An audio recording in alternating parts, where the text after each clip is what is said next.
First of all, what is your reaction to what happened on October the 7th? Oh, it was terrible, of course. I mean, we kind of get our news kind of also secondhand because, you know, my wife's family, they live in Gaza. They have cousins and uncles there, and their house also was bombed. We haven't been able to communicate with them for the past 3 days. Communication are lost. So we don't know actually what is the, how are they doing, but, you know, we're used to that. I mean, it's just like, it's very repetitive. We're used to that. We're used to them being bombed every time and moving from one place to the other. You know, it's just like those Palestinians, they're very dramatic. Israel killing us. But they never die. I mean, they always come back. You know, they're very difficult to kill, very difficult people to kill. I know because I'm married to one. I tried many times, couldn't kill her. So if you look to this graph, for example, this is the death of Israeli and Palestinians, and it's changing from 1 year to year. It's like fluctuating like crypto. So my question is today, what is the going rate today for human lives? I mean, 2014 was a great year for Ben Shapiro. 88 Israelis were died, and there was 2,329 Palestinians killed on the other side. That is one Israeli for 27 Palestinians. That is a very good exchange rate. What I'm saying is, what is the exchange rate for today? You guys will be happy. That's my question. Well, it's not me. It's not me, guys. I'm not on either side. No, not you. Like when I say you guys, I say like people on the other side of that. I know that you don't think like that, Pierre. You're one of the good guys. But let me tell you something. I mean, the reason that I'm using this is that, I mean, I can't remember what happened in 2014, and there was no music festival, but there must be something. I mean, they must do something. It is their fault. It has to be something. I mean, 2018, 300 Palestinians died. Who's counting, you know? So the thing is, what my question is, let's find what is the exchange rate for human life today so we know, expect the future death of Palestinians and we'll be happy to it. If you were Israel, what would you... If I was Israel. If you were Israel and that had happened to you, what would you think would be the appropriate way for the country to respond? I would do exactly like Israel did, kill as many people as possible since the world is letting me do it. I mean, I can do it because I can, you know. But the thing is, you know what, I agree with you. And you know what, I'm going to be even ahead of you because I see the question coming. Do you condemn Hamas for the atrocity? Yes, I condemn Hamas. I condemn Hamas. Hamas is the source of all evil. They're a reason for everything. And you know what, let's for a minute imagine a world without Hamas. Right. What will this word look like? Let's give this word a name, and let's name this word the West Bank. Hamas has absolutely no control in the West Bank, and since the beginning of this year, only through August, 37 Palestinian kids were killed. No music festival, no paragliding, no Hamas. Since the occupation of the West Bank, 7,000 Palestinians were killed. No music festival, no paragliding, no Hamas.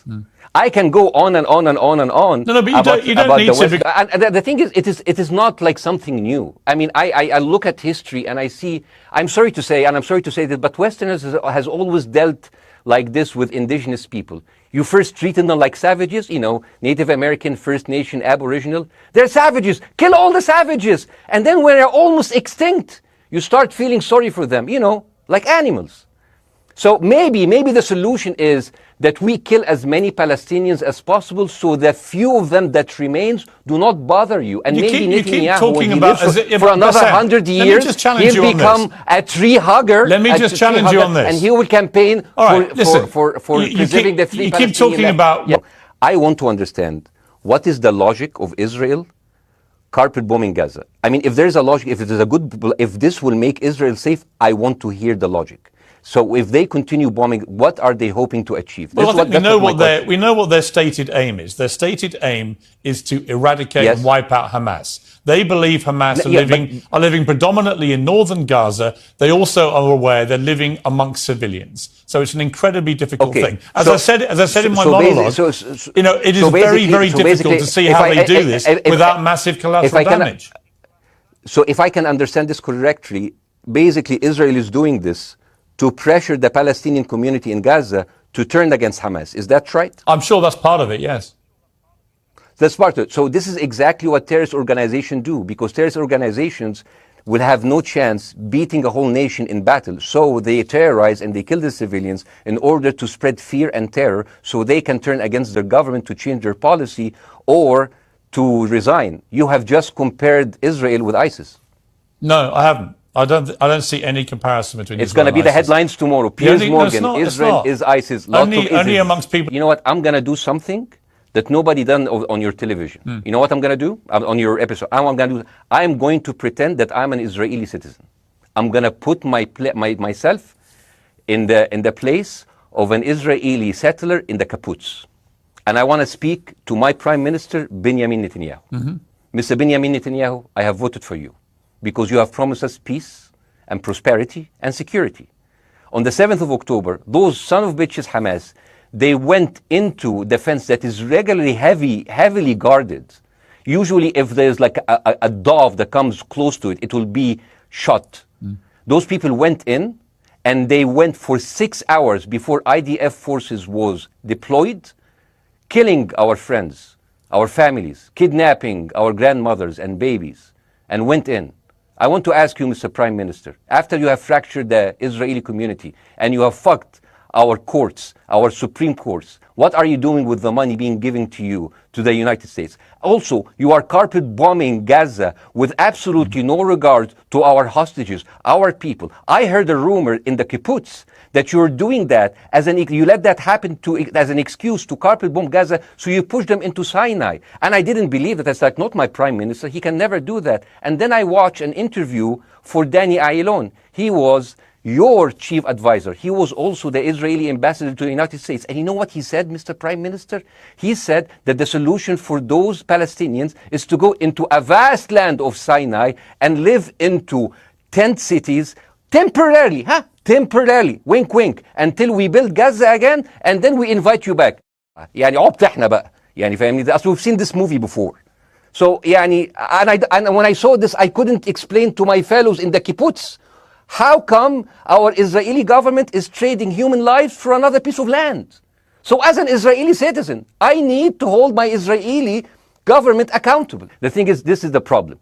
Israel always victimizes itself, and I have never seen a victim putting their oppressor under siege and bombing them 24/7. Israel wants you to believe that they are the victim. Dealing with Israel is so difficult. It's like being in a relationship with a narcissistic psychopath. He fucks you up, and then he makes you think it's your fault. All right, you Basim, look at Israel as Superman, but they're really Homelander. Wallahi, they are shooting Basim, fish in a barrel, and they are annoyed with the splashes. The question is, how can you justify the killing in the West Bank where Hamas does not exist? And if the disproportionate response during over all of these years have actually worked, what will be new this time that did not happen before?